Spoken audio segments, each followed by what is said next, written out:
Now, most of you have used Excel sheets, and you can place macros on the cells which do their own program, mini program on anything that is placed in the cell.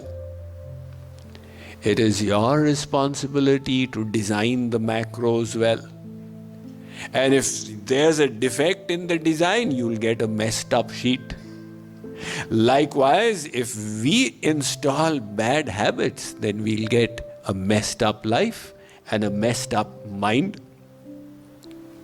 But now how do we uninstall bad ones and install good habits? There is a 3-phase process. Any change in behavior goes through these 3 steps.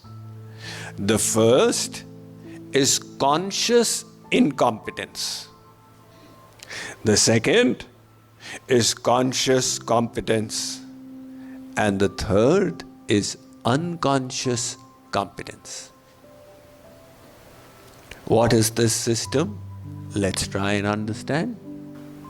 Whenever you are trying to create a new habit, a new customary form of behavior, initially you will exert your conscious mind to do it, and yet you will be incompetent in it.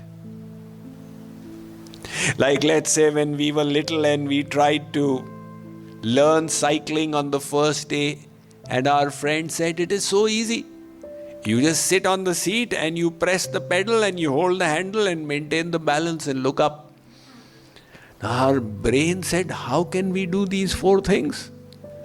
It just clamped down and we fell, no matter how much we exerted. But as we continued, so the first stage was conscious incompetence. And then we continued. And slowly, slowly we became better at it until we were cycling with complete attention, but we were not falling off. It's like when the person first learns the stick gear car, you have to use your whole brain. There's an accelerator, there's a clutch, there's a gear, there's a steering wheel. And then slowly you become better at it. Now no mistakes. But you need to be fully alert. You can't listen to Radio Mirchi alongside with driving. But as we kept on practicing and practicing, we then reached the stage of unconscious competence. Now the complete brain was not required.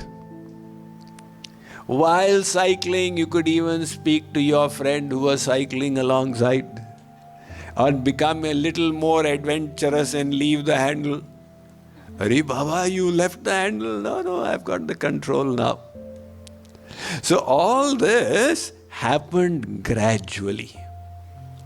And in this gradation, the first stage is the most difficult. Just like when you're putting a rocket into space, at that time, the initial part is the most difficult. You know, when I was an 8-year-old at that time, Apollo 11 was launched, whether it went to the moon or wherever it went. But I still remember its 3 phases of fuel tank. The bottom one was the biggest. And below that was the second one, which was smaller, and the third one was the smallest. So as it takes off, the maximum fuel gets burnt in the first couple of minutes of its flight, as it's breaking through the force of gravity. And then that fuel tank is dropped. After that, less fuel is utilized from the second tank, and then that is also dropped. And now as it has picked up speed, even less fuel is required. And the third tank finally is dropped. It has already reached now escape velocity. Likewise, it is in the creation of habits. As we all know, electricity follows the path of least resistance. So when you have neural pathways that have been etched, the electricity will tend to follow those until the other alternative circuits have been established. And hence the alternative behavior will require strength and willpower to accomplish. And that is where most of the people say, oh my God, it's so difficult. But if we are willing to bear with the pain, slowly, slowly the good habits become a part of us. Somebody asked me, Swamiji, I'm a night person. How will I become a morning person? I can't open my eyes before 9 a.m. And how is it that people wake up at 5 o'clock? And is it possible for me to do it? So it is definitely possible. But remember, on the first day, you will have to struggle because your mind and your senses and your intellect will all complain. Why do I have to give up the pleasure of the bed? If you are willing to exert, on the second day, it will be a little less of a struggle. And on the third day, the struggle will reduce. On the fourth day, it will be even less. In this way, you will keep on progressing. So people ask, Swamiji, how long does it take to create a new habit?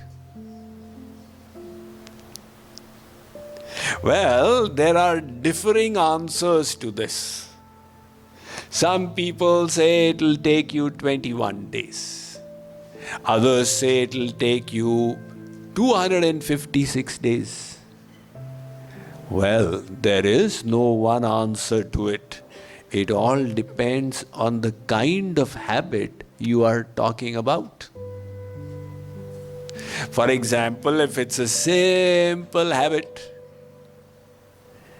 like let us say not surfing on social media, then probably you could succeed in 21 days or even less.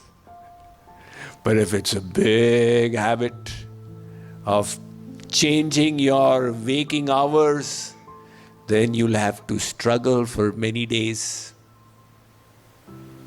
And when you have established the new habit, remember the old circuitry is still in the brain. And that is why you need to be wary, not to fall back into the old ways again. Many people you have heard of making this mistake. They weaned themselves away from smoking. And then one day they thought they have broken the habit. So what if they indulge just once? And that once pulled them back into the old ways again. So in this struggle, a little effort will be required. We must be willing to be patient. All change requires perseverance and persistence. And then it seems to happen suddenly. But behind it is a lot of effort. Consider the analogy of melting ice. If you take a block of ice and wish to melt it by giving it heat, the temperature of the ice, which was earlier at minus 20 degrees Fahrenheit, it moves to 0 degrees Fahrenheit. You say, nothing has happened for all my effort. Give it more heat.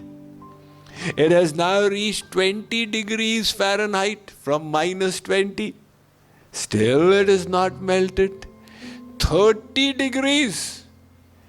31.